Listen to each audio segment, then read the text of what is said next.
Ingeniero Joshua Fuentes Negrete, ingeniero senior en estructuras aeronáuticas en Icon Aircraft Tijuana, con el tema reparaciones mayores de materiales compuestos en aeronaves deportivas ligeras. Le cedemos entonces el micrófono al ingeniero Joshua Fuentes. Adelante, ingeniero, por favor, buena tarde. Buen día, ¿me escuchan? Sí. Sí, correcto. Adelante. Perfecto, chicos. Primero, antes que nada, gracias por la invitación. Bueno, voy a compartir. Me indican de favor si se ve la presentación. Creo que sí, adelante, por favor. Ok, bueno, vamos a iniciar. Primero, esto es una breve introducción. Ya si tienen preguntas al final, les agradezco las hagan. Es algo muy... lejos de una exposición, es una plática de cómo está evolucionando las reparaciones también del compuesto y cómo está evolucionado el compuesto. O sea, nosotros lo vemos ahorita como algo que es sumamente nuevo, entre comillas, porque lleva muchísimos años, simplemente de que no hay tanta certidumbre para poder usarlas en estructuras principales de la aeronave, ¿no? Desde mucho tiempo atrás las ocupábamos para los pisos, para algunas superficies de control o partes internas que no eran tan importantes, vaya, todas lo eran, pero no a un nivel muy alto. Y últimamente ya las aeronaves, estoy hablando de hace 10, 15 años, eso es últimamente para mí, ya lo ocupan para sus fuselajes o para sus superficies de control principales. Bueno, me presento, soy ingeniero aeronáutico de la CIME Ticomán, egresado en 2011. Como breve resumen, nada más estuve trabajando en Aernnova Aerospace, en los programas de Sikorsky, Bombardier CRJ, Embraer, Beechcraft, Bell y Airbus A220, que bueno, cuando yo estuve ahí es en el C-Series. Actualmente estoy en Icon Aircraft y tengo algunos trainings para reparaciones en Boeing y Fatigue and Damage Tolerance y Composite actualmente. Y vaya, todo mi desarrollo lo he desenvuelto para estas áreas, ¿no? Ok, empezaremos. Un tema antes de entrar importante y por qué se me hace importante exponerlo antes de entrar a lo que son las reparaciones y los daños en lo que son las aeronaves, es entender un poquito este concepto que seguramente se les hará un poco escolar, pero van a ver lo relevante que es de grande a cuando hablas a una aeronave pequeña, que es la tendencia que está ahorita surgiendo más que nada para la de los taxis aéreos, o como hace rato exponían para las aeronaves que son un poco eléctricas. Necesitamos que los talleres sean capaces de hacer reparaciones sin necesidad de tener que ir a una planta enorme para poder hacer algo que quizás es muy pequeño, sobre todo en compuestos. Y más o menos está evolucionando así. Y bueno, la propia naturaleza de la aeronave te permite hacer unas reparaciones más sencillas, por compuesto en aviones pequeños que en grandes, pero no solamente por el material, porque al final de cuentas puede ser el mismo exactamente, sino que también por las dimensiones de sus piezas, que son relativas. Vaya, ocupas tú la misma tela para una pieza enorme que para una pieza pequeña, pero se trata de una manera diferente, ¿no? Así que tenemos dos tipos de uniones, ¿no? Que son las de remaches o fasteners o sujetadores, como los pueden llamar, y lo que es últimamente que se ocupa el adhesivo. Vaya, también esa es otra evolución, es otra manera de ver las cosas. Últimamente no solamente teníamos remaches y hay algunas uniones de aviones que incluso el 787 tiene uniones con bonding y con compuesto, pero a pesar de ello todavía siguen ocupando remaches. Si vemos, este es un ejemplo de un principal estructural de una sección de una aeronave, de la caja de torsión principal, justamente donde se unen las alas. Y si te dan cuenta, al final hay unión, la estructura está hecha de material compuesto, pero tiene sujetadores, o en este caso son hylocks, creo, para poder sujetar la aeronave. No son los clásicos remaches que se impactan para expandirse porque pues dañan No se ve tu presentación, Joshua. Oh. No se vio nada desde antes. No, me Así parece es, ser que nada. no pasó la presentación. Ok, había preguntado. Y déjame ver, share screen. Permítame. Sure. Ok, ¿ya pueden ver ahí? Yep. Perfecto. Sí, ya se ve. Pensaba que estaba ahí. Bueno, platiqué. Ahí dejé un poquito de mi experiencia, de lo que estuve haciendo antes.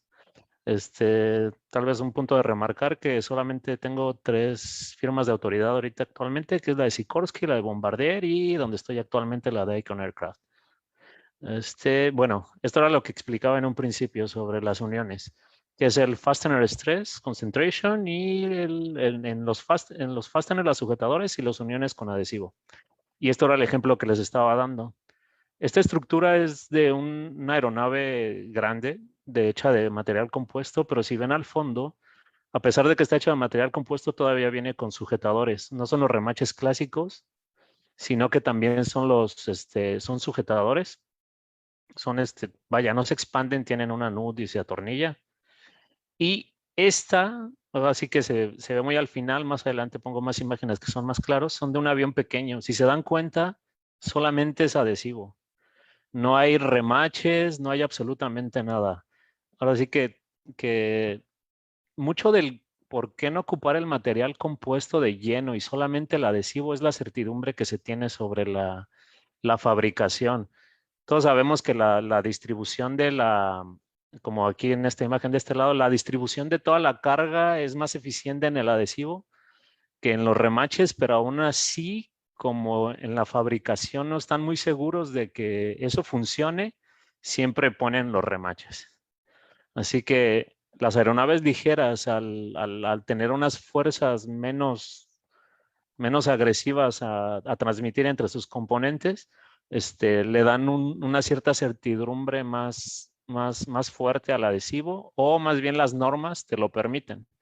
Así que falta que evolucionen para las aeronaves grandes, pero las aeronaves pequeñas nos eliminan por completo. O sea, cuando les digo por completo, es por completo el uso de remaches para unir estructuras principales, inclusive los spars, los bulkheads o los stringers, que en algunos casos ya ni siquiera se requieren, salen completamente de la estructura. Bueno, esto es un ejemplo que seguramente muchos de ustedes ya lo vieron. Nada más de una señal de cómo el uso de remaches hace que se concentre la esfuerza demasiado en las secciones, y lógicamente eso no pasa con el bonding, ¿no? Sin embargo, tenemos un problema muy grande cuando ocupamos, ahora sí que si vemos una unión de adhesivo y la vemos muy cerca, hay dos cosas que son fundamentales para poder tener una unión y por qué todavía en las aeronaves grandes no las utilizamos. Y se entiende porque no son el mismo número de muertes o no es el mismo tipo de carga, a pesar de que el adhesivo a nivel número nos dice que esto va a funcionar, ¿no? Lo principal es la composición química. La composición química, ahora sí que tenemos el adhesivo y el catalizador. Si por alguna razón alguien se pierde un poquito y el catalizador le echa de más o de menos, se echa a perder completamente el adhesivo. Y todo esto es manual, o las máquinas pueden darte un cierto punto de certidumbre, pero no tanto. Y la otra, la preparación de la superficie, que es la que vemos de este lado, en la lupita, tiene que tener una cierta rugosidad específica, que la podemos conseguir de varias maneras. Con máquina se puede hacer, o manual. Al tener aviones tan pequeños y el proceso de las aeronaves son tan artesanales, podemos darnos el lujo de escoger la rugosidad de esos materiales para poder unir el adhesivo, ¿vale? Así que tenemos 3 tipos de fallas en el adhesivo. Cuando la pieza es más fuerte, igual que en los remaches, ahora sí que todos estos ya ustedes lo saben, y el adhesivo es tan fuerte que la pieza falla primero, que sin embargo es importante que el adhesivo falle primero, ¿no? Segundo, cuando la unión es muy fuerte y el adhesivo falla, esta es la ideal y la que tenemos que tener, y la cual del por qué no evoluciona este tipo de fabricación a aviones más grandes es la unión entre el adhesivo y la superficie. La preparación, esa rugosidad que le damos al material para que se adhiera, es la que principalmente falla en todas las uniones que tenemos con adhesivo.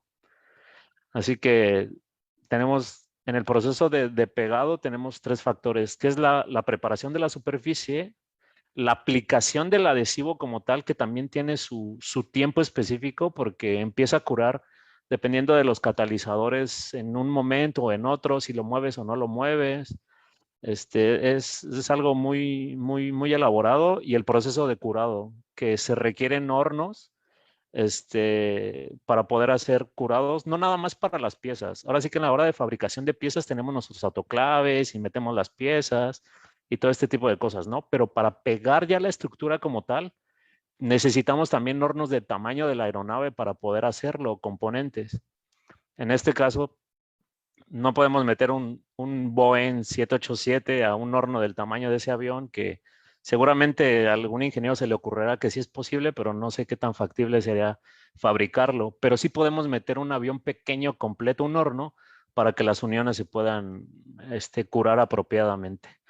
Así que tenemos el factor de la unión con adhesivo, del autoclave, que son también es una limitante de tamaño a la hora de curar piezas. Ahora sí que si quieres que funcione, tiene que ser completo, y con una certidumbre que nos da el autoclave, que es mayor, pero no siempre puedes usarla. Esto es para las aeronaves grandes. Cambia ahorita un poquito con las aeronaves pequeñas. Así que si ven hasta el fondo, hay una reparación aquí. Esta unión principalmente es adherida. Es una mezcla de una pieza de metal con una pieza de compuesto. Pero si se dan cuenta, en la última imagen de hasta abajo, le ponen 2 remaches abajo. ¿Por qué? Esto es para una aeronave grande. Porque no tienen certidumbre que la persona o la máquina que preparó eso funcione de manera adecuada. Así que, lejos de ser un elemento estructural que no hace prácticamente nada, que al contrario nos da más problemas porque nos da concentraciones que no queremos a lo largo de la vida de la aeronave, y tener que inspeccionar remache por remache a que una unión completa pueda ser tratada, le ponen esos remaches. Eso es a nivel normativa. Cambia en los light sport o aviones muy pequeñitos de categorización, ¿no? Así que la preparación de la superficie es totalmente vital para este tipo de uniones. Lejos del adhesivo, que ya tiene sus años de preparación, 50, 60 o más, y los compuestos. Las impurezas. Las impurezas es el principal factor. Por eso existe tanto lo de los cuartos limpios. Así que es algo de lo que tenemos que, de los grandes problemas de lo de las uniones con adhesivos. Y el proceso de reparabilidad es realmente un reto para poder garantizar que esto se va a reparar. Ahora sí que tienes un cuarto limpio, pero a la hora de que tienes un avión grande y tienes que hacer una reparación, lógicamente no puedes instalarle un cuarto limpio al 100% para poder llevar estas reparaciones. Vamos a poner un ejemplo. Tenemos 6 post-its en una pared. Les damos un cierto tiempo y después de un tiempo uno de ellos se va a caer. Si se dan cuenta, la pared de atrás es rugosa. Así que, no sé, piénsenlo a la hora de preparar una unión para poner un adhesivo. ¿Quién preparó la primera, la segunda, la tercera y la cuarta? No lo sabemos, pero después de algún tiempo alguna se va a caer. Así que tenemos que sacar un promedio. Justamente es como se dan ahorita las certificaciones para las aeronaves ligeras, para ver si somos lo suficientemente capaces de poder hacer uniones adhesivos sin necesidad de remaches, justamente a través de la estadística, porque la teoría nos dice que sí es posible, ¿no? Pero la práctica nos dice que no somos todavía capaces. Así, bueno, la practicidad, son eficientes, pero el método de unión es lo que nos acompleja, ¿no? Ok, ya sabiendo todo esto, vamos a pasar a lo que es un poquito de los daños, ¿no? Esto es para las aeronaves comerciales o militares. Los daños en los compuestos pueden ser sumamente enormes, y pueden ser así un reto completamente, porque generalmente, como vienen unidas con remaches, tienes que quitar el componente completo, fabricarlo y repararlo. Estas son las reparaciones en los daños mayores principalmente, pero en las pequeñas, lógicamente, pues hacen su bomba de vacío, dependiendo de la zona y este tipo de cosas, ¿no? Y pues nada, o sea, tenemos unos espesores enormes. Oh, Dios.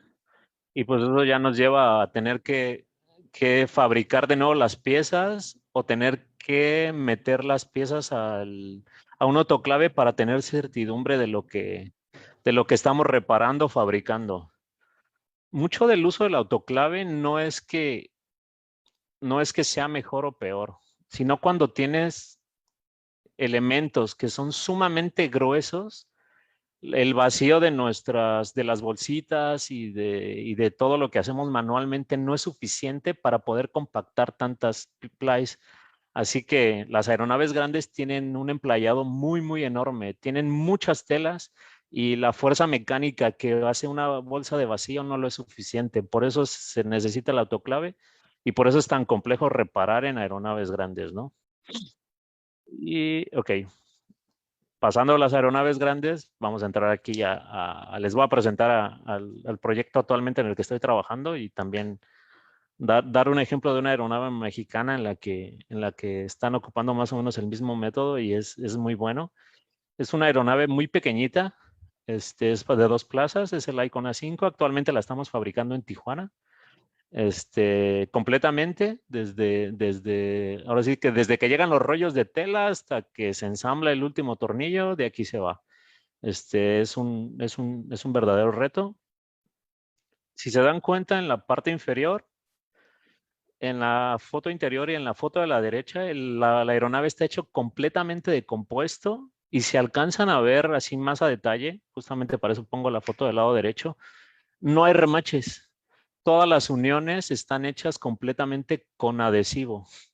Justamente, a diferencia de un 787, este avioncito lo podemos meter a un horno completo y tenerle un poquito más de cuidado para poder hacer unas uniones sin necesidad de poner un remache, ¿no?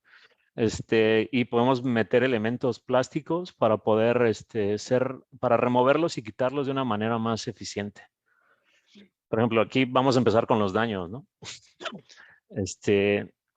Bueno, aquí esta aeronave perdió una hélice ahora sí que problemas para el tipo de clientes, ¿no? No tienes un piloto comercial, sino aquí tienes un piloto que quizá gastó mucho dinero y es su primera aeronave. Bueno, el tipo dejó dejó una bocina porque se estaba distrayendo y a la hora de que prendió la hélice se le olvidó que estaba ahí y pues hizo un daño enorme, ¿no? Se dan cuenta de la foto del lado derecho, está fugando. Esto pasó antier, o sea, es muy, muy reciente. Está fugando el agua completamente porque el avión es un hidroplano y fugó, ¿no? Este es otro ejemplo de algo que se puede hacer. En los inicios del diseño de la aeronave, hubo un problema sobre el dimensionamiento de la longitud del estabilizador horizontal y vertical, que estaban muy pegados a la parte central del avión y tuvo que hacerse una reparación. A diferencia de otras aeronaves, lógicamente sí se puede hacer, pero de una manera muy mágica y tienes que tener unas inspecciones muy, muy rigurosas y los planes de mantenimiento tienen que estar enfocados a este tipo de cosas. La aeronave aquí se cortó completa. Simplemente agarras, la mueves, creas un tooling específico y dimensionamiento con láser para que todo esté en posición y haces una reparación directamente afuera porque las plies son muy pequeñitas. A diferencia del emplayado que se necesita para aeronaves grandes que necesitarías para obtener toda esa fuerza, meterlo a un autoclave, en estas pequeñas aeronaves todo lo puedes hacer por fuera. Así que puedes hacer cortes o casi Frankenstein de los aviones y lo podemos ver de esta manera y darles una reparabilidad más eficiente. Y las inspecciones también pueden serlo. Este tipo de daños, lógicamente yo sé que para muchos este tipo de daños son ¿sabes qué? El avión es pérdida completa. Se tronó el tren de aterrizaje a la hora de aterrizar o un movimiento falso y los daños fueron enormes para poder para este tipo de aeronaves. Lógicamente requirió mucho trabajo, pero pues al final de cuentas es reparable, ¿no? Este ejemplo, también problemas de aviones pequeños. A alguien se le ocurrió sacar el celular para tomarse una foto y se le olvida que el viento pega muy fuerte y se fue para atrás y hace este tipo de cosas, ¿no? Un borde de ataque totalmente dañado. El ala estaba dañada de punta hasta el final y aún así se puede restablecer la totalidad del ala sin necesidad de tener puntos de inspección en el mantenimiento. Tú solamente planeas lo que es la reparación y eliminas el mantenimiento. Ahorita se está trabajando en un proyecto que se llama Joby. Lógicamente va a ser la tendencia para los taxis aéreos. Uber está tratando de meter dinero a este tipo de aviones y hay muchos proyectos ahorita en puerta para aeronaves ligeras, para taxis aéreos del futuro y la telemetría, pero este tipo de diseño, si lejos de que sea la fabricación o el compuesto sea una moda, la reparabilidad que se tiene es muy buena. O sea, tú tienes la eficiencia como flota de taxis, ¿no? ¿Sabes qué? Sácalo, necesito 3 días para que me lo repares, necesito que el planner me repare tantos aviones y va de regreso. Obviamente tiene que haber certidumbre sobre los talleres, que es lo más complejo de conseguir. Pero ya teniéndola, todo esto es sumamente, a mi parecer, sencillo. Aquí una aeronave pequeña, que es muy malo, es rescatable. Únicamente errores de piloto, se le olvidó que tenía poco combustible y terminó aterrizando en un lugar donde no pensó que sí le alcanzaba, pero los factores de combustible dependen también de las situaciones climáticas y en ese tiempo había mucho viento. Y pues nada, si ven del lado izquierdo, y es lo que se me hace importante ver, pueden contar el número de plays que hay aquí. O sea, bueno, ni las he contado yo, pero a simple vista puedo ver, es 1, 2, 3, 4, 5, 6, 7, 8.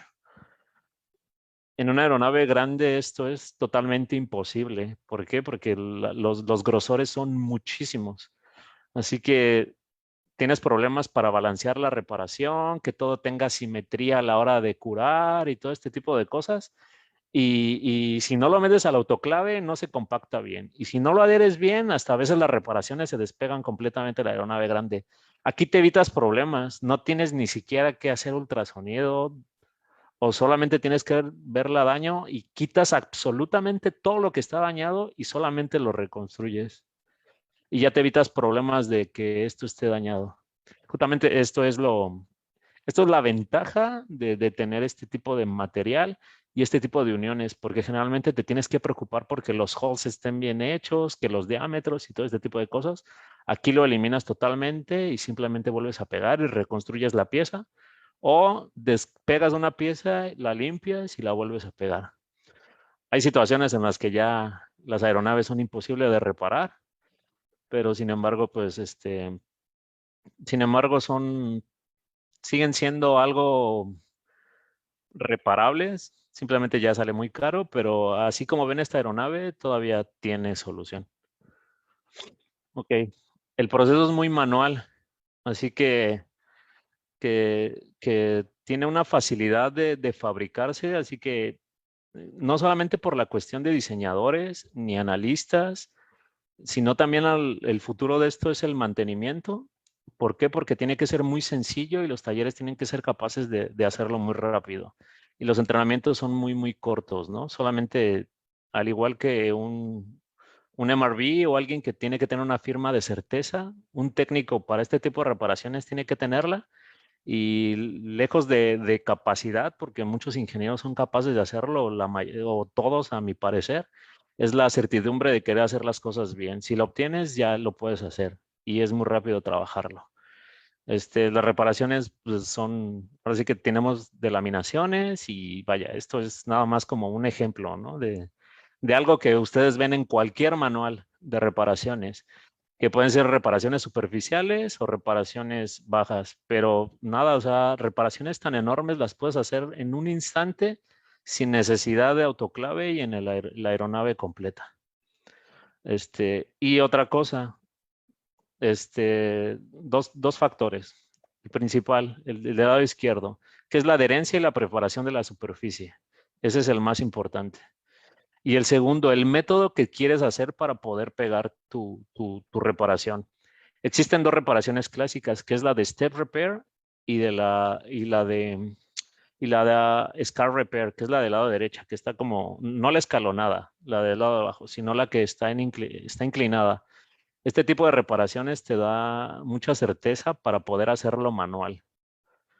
Así que te evitas totalmente de usar máquinas y en cierto punto es bueno ocupar la máquina, pero para lugares imposibles donde tengas que entrar en el avión o tienes que ir a talleres muy largos, te da la facilidad de poder hacerlo. Ya ni siquiera es un tema de qué unión es mejor o qué unión no lo es.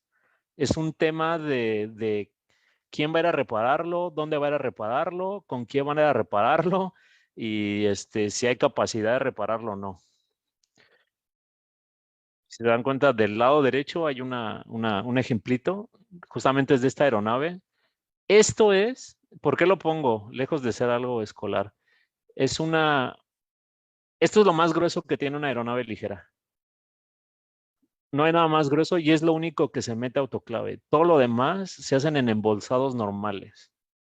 A diferencia de una aeronave grande, que la mayoría de las piezas tienen que estar hechas en una compresión mayor por la cantidad de plies. Obviamente, otro factor que nos pega muy fuerte a la hora de tener un cuarto limpio, pues es la preparación de las superficies, que parece una tontería, pero el sandblast es lo mejor para poder hacer un bondeo que reparar a mano, pero pues nada, con una buena técnica puedes sacarlo. Y otro gran factor, yo creo que es de los que más nos pega y no nos deja trabajar, y dependiendo de dónde tenga la aeronave, esto te puede hacer la temperatura y la humedad. Tienes que esperarte a la hora de que tengas las situaciones adecuadas. Generalmente este tipo de aeronaves la tienen en zonas donde hay mucha humedad por el tipo de actividad que hacen. Y si no hay factores de ambientales, tienes que llevártela de ahí un poquito más lejos o tienes que esperarte a la noche, pero tienes que esperar esos factores para que sea negocio a final de cuentas. Así que nada, o sea, imagina, observa y piensa lo que necesitas antes de avanzar en esto. Vaya, fue muy rápido. Lógicamente yo creo que es un tema que a nivel talleres que todavía no, que apenas se está dando este tipo de cosas ya para una fabricación mayor. Hay poquitas aeronaves, pero ya a niveles grandes, pues todavía no está en masa este tipo de aeronaves.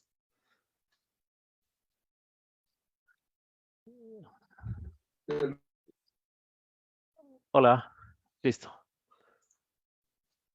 Sí, vamos a ver si nos ponen alguna duda, comentario aquí en el chat.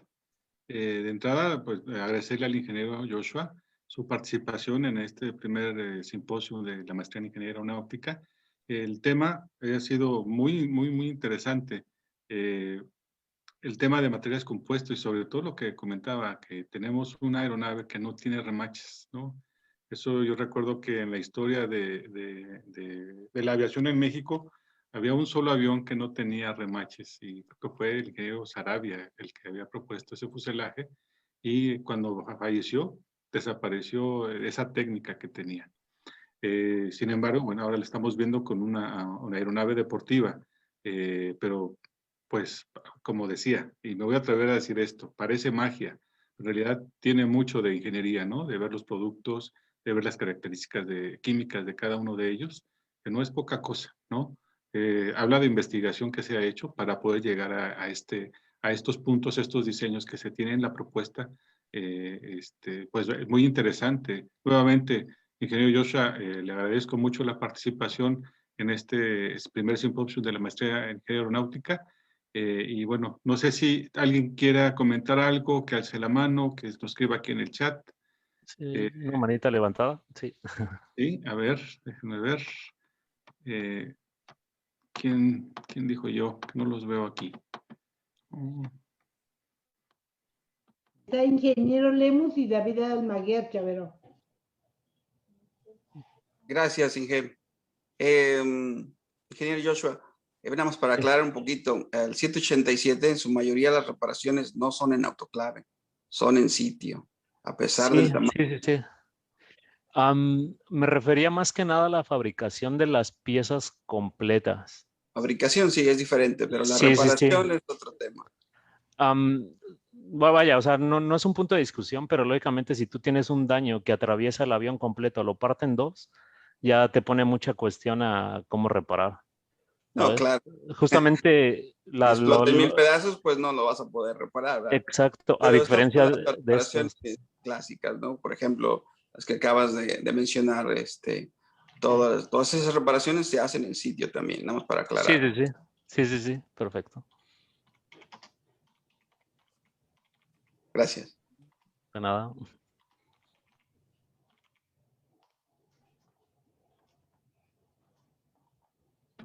Ok, muchas gracias. Le doy la palabra entonces al ingeniero David Almaguer. ¿Quería comentar algo, ingeniero? Adelante, por favor, le cedo el micrófono.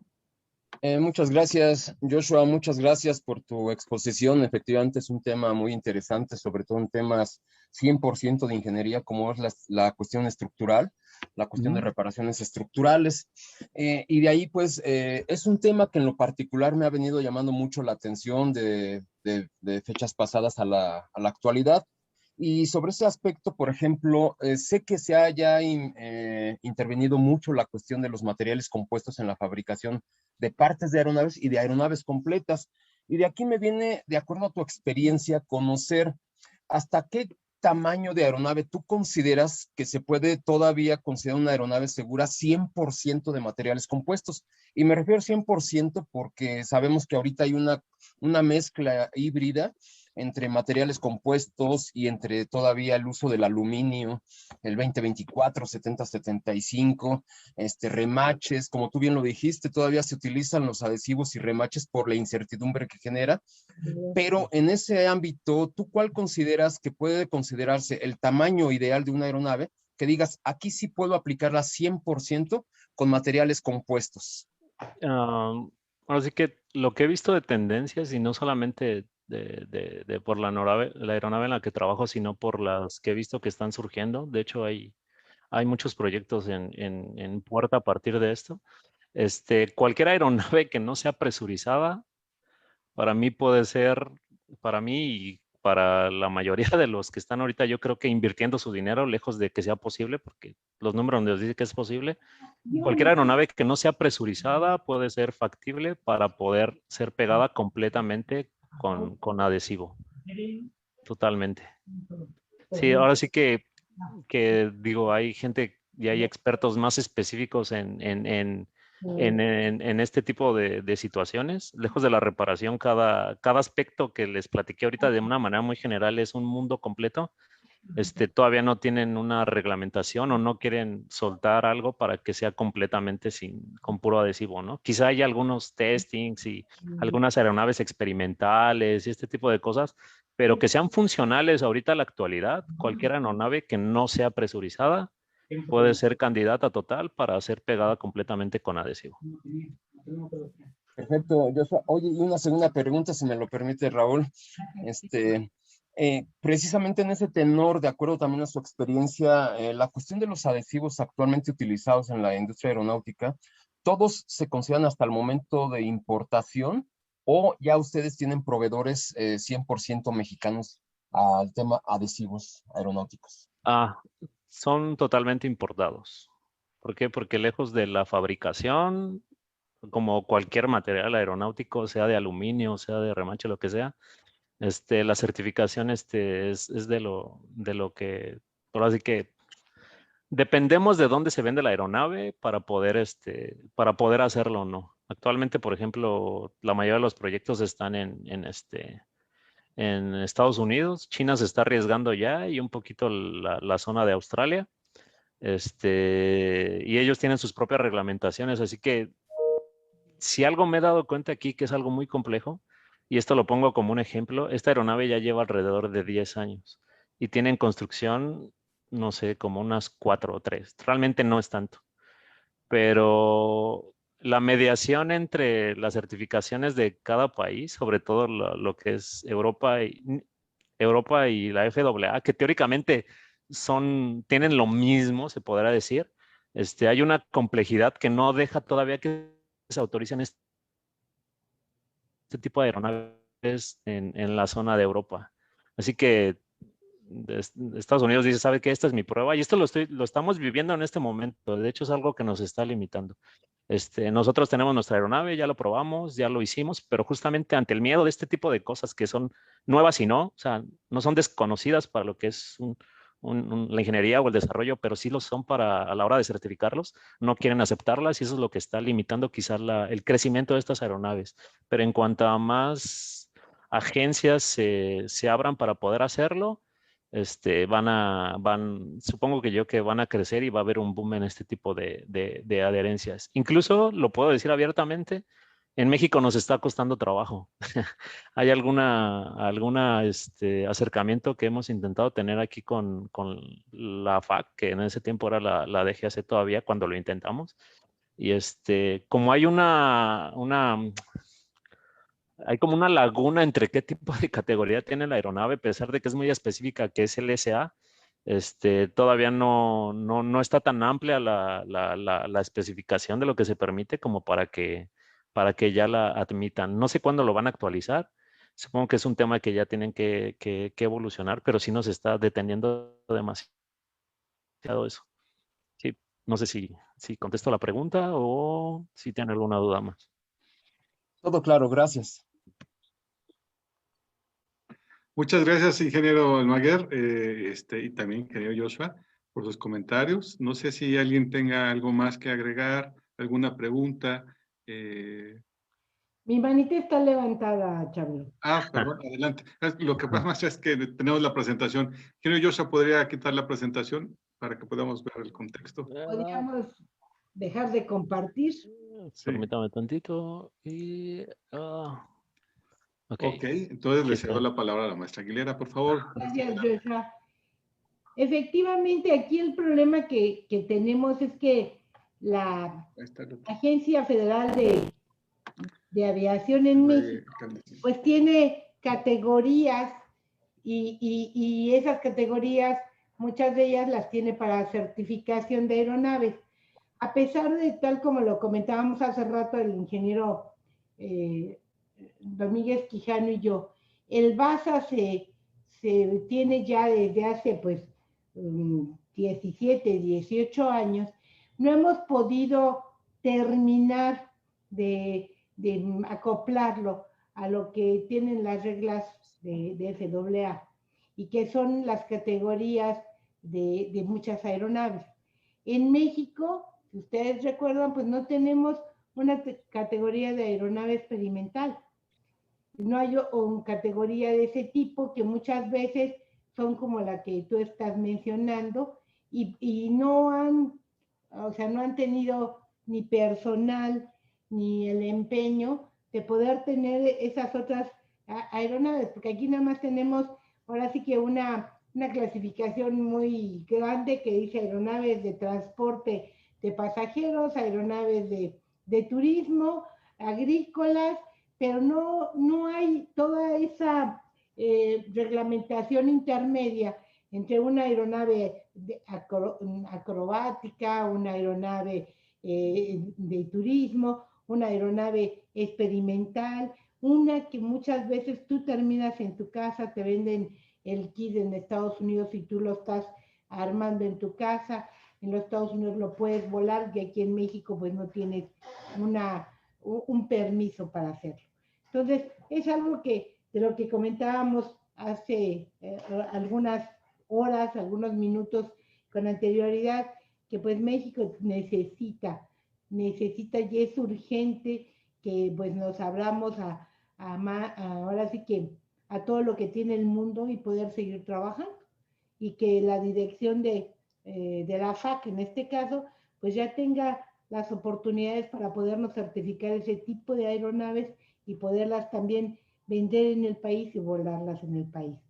Yo conozco muchísimas empresas, igual que la tuya, bueno, no muchas, pero sí más de 10, que en algún momento han hecho aeronaves y solamente las exportan a muchos lugares del mundo y tienen su certificación como aeronave experimental, las pueden volar, pero no tienen ese permiso en México.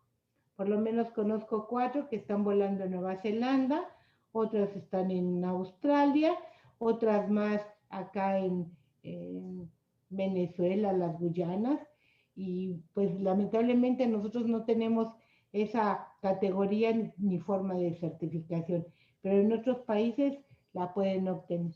Entonces, creo que es urgente que nos pongamos a trabajar principalmente en la normatividad mexicana, pues para dar mayor apertura a todo esto que está surgiendo, como dice bien nuestro compañero, en los últimos 15 años, que a veces no lo vemos como nuevo, pero ya les dije que la aviación tiene 110 años en México, pues 15 es muy joven. Ok, pues muchísimas gracias. Nada más era el comentario que quería yo realizar. Y Joshua, pues felicitaciones. Creo que materiales compuestos es una maravilla en ciertos puntos. Y una maravilla porque el peso se nos hace casi nada y podemos llevar ahora sí que mucha rigidez estructural y sin embargo muy poco peso. Gracias. Ingeniero Chavero, gracias. Muchas gracias, maestra. Muchas gracias por su comentario. Querido Joshua, muy agradecido en su participación aquí en el primer simposio de la maestría en Ingeniería Aeronáutica. Ojalá no perdamos el contacto. Me gustaría mucho pues, seguir platicando y poder hacer pues algo. Tenemos maestrías, dentro de la maestría tenemos algunos temas de titulación de los alumnos que van referente a materiales. Y bueno, perfecto. El agradecimiento, como ya le decía, la participación en este primer simposio. Ok, muchas gracias. A usted, buena tarde. Pues les agradezco a todos los participantes en haber asistido a estas pláticas que hemos tenido en el marco del primer simposio de la maestría en Ingeniería Aeronáutica. Tenemos todavía el día de mañana, empezamos a las 10:30. Vamos a tener una plática con el ingeniero Jesús Navarro como parte de los maestros que colaboran aquí en la maestría. El tema va a ser administración y los aviones rusos. Tenemos por aquí una reciente visita de una delegación rusa en donde hemos podido tener contacto y vemos una posibilidad de poder colaborar con ellos a nivel institucional. No solamente que podemos mandar alumnos, por ahí tenemos una propuesta interesante, ya lo platicaremos con la maestra Aguilera, poder dar algunos cursos, pero desde el Politécnico hacia la Universidad de Bauman. Está en planes, vamos a ver si lo podemos concretar. Sería una representación interesante que pueda tener el instituto y obviamente la Escuela Superior de Ingeniería Mecánica y Eléctrica en la parte de la maestría en Ingeniería Aeronáutica, en donde, bueno, pues también están invitados tanto la asociación como el Colegio de Ingenieros Mexicanos de Aeronáutica. Ojalá podamos concretar esto y como decíamos en la mañana, la idea es tender redes de comunicación y de colaboración desde la CIMET-ICOMAN para la industria aeronáutica. Les agradezco nuevamente su participación, maestra Aguilera, participantes, ingeniero Nicolás, ingeniero Ricardo Domínguez, a los alumnos que presentaron el día de hoy sus avances en sus trabajos de tesis. Y bueno, pues cerraríamos el día de hoy de este primer simposio de la maestría en Ingeniería Aeronáutica. No sé si la maestra Aguilera quisiera agregar algo más para cerrar. Pues solamente que felicitaciones, creo que esto, pues ahora sí que nos lleva a reflexionar sobre nuestras maestrías y pues ahora sí que a seguir trabajando para pues no tener dos, tener muchísimas maestrías más, ya que estamos viendo que cada vez se abre más el abanico de las especialidades de nuestra carrera. Pues muchísimas gracias a todos y pues los esperamos próximamente, el día de mañana sobre todo, pero también en otros eventos que vamos a estar generando a través de lo que resta de este 2021. Muy buen día a todos. Gracias, ingeniero Chavero. Muchas gracias. Bueno, chicos, muchísimas gracias y seguimos en lo mismo. Hasta luego. Muchas gracias a todos. Los esperamos el día de mañana, igual a las 10 de la mañana. Gracias. Buena tarde. Gracias. Hasta luego. Hasta luego a todos.